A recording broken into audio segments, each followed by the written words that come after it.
വെഞ്ഞാറമൂട് നിന്ന് കാണാതായ 16-കാരൻ്റെ മൃതദേഹം കണ്ടെത്തി. വീടിനോട് ചേർന്നുള്ള കിണറ്റിൽ നിന്നാണ് മൃതദേഹം കണ്ടെത്തിയത്. വെഞ്ഞാറമൂട് തൈക്കാട് മുളങ്കുന്ന് ലക്ഷം വീട്ടിൽ അനിൽകുമാറിൻ്റെ മായയുടെ മകനായ അർജുനെ 7 മുതൽ കാണാനില്ലായിരുന്നു. വിവരങ്ങളുമായി ഇപ്പോൾ സുലേഖ ചേരുകയാണ്. സുലേഖ, ഏതായാലും ആ ഒരു ദാരുണമായ സംഭവമാണ്.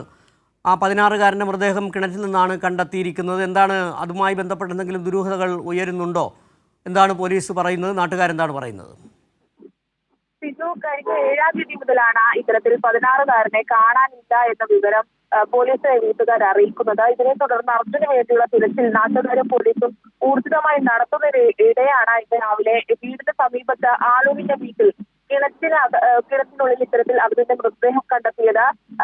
ആത്മഹത്യ എന്നതാണ് പോലീസിന്റെ പ്രാഥമിക നിഗമനം. ഇതുമായി ബന്ധപ്പെട്ടുള്ള പരിശോധനകളൊക്കെ തന്നെയും പുരോഗമിച്ചു വരികയാണ്. എന്തായാലും ഇത്തരത്തിൽ 7-ാം തീയതി വൈകിട്ട് മുതലാണ് അർജുനെ കാണാതായത്. അർജുന്റെ മൃതദേഹം അർജുന്റെ വീടിനോട് ചേർന്നുള്ള ആളൂരിന്റെ വീട്ടിലെ കിണറ്റിൽ നിന്ന് കണ്ടെത്തിയിട്ടുണ്ട്. എന്തായാലും ഇതുമായി ബന്ധപ്പെട്ടുള്ള മറ്റ് അന്വേഷണങ്ങളൊക്കെ തന്നെയും പോലീസിന്റെ ഭാഗത്ത് നിന്ന് നടന്നു വരികയാണ്. നിലവിൽ പ്രാഥമിക അർജുൻ പ്ലസ് വൺ വിദ്യാർത്ഥിയാണോ? അർജുൻ എവിടെയാണ് പഠിച്ചുകൊണ്ടിരുന്നത്? വെഞ്ഞാറമൂട് സ്കൂളിൽ വിദ്യാർത്ഥിയായിരുന്നു അർജുൻ. കഴിഞ്ഞ 7-ാം തീയതി മുതലാണ് ഇത്തരത്തിൽ അർജുനെ കാണാനില്ല എന്നുള്ള ഒരു പരാതി പോലീസിന് ലഭിച്ചത്.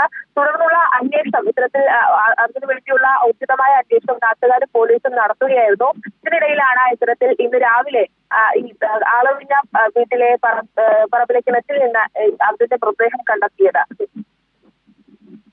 ശരി, സുലേഖയാണ് വിവരങ്ങൾ നൽകിയത്. 16-കാരനെ കാണാതായ 16-കാരൻ്റെ മൃതദേഹം ആളൊഴിഞ്ഞ സ്ഥലത്തെ കിണറ്റിൽ നിന്ന് കണ്ടെത്തി.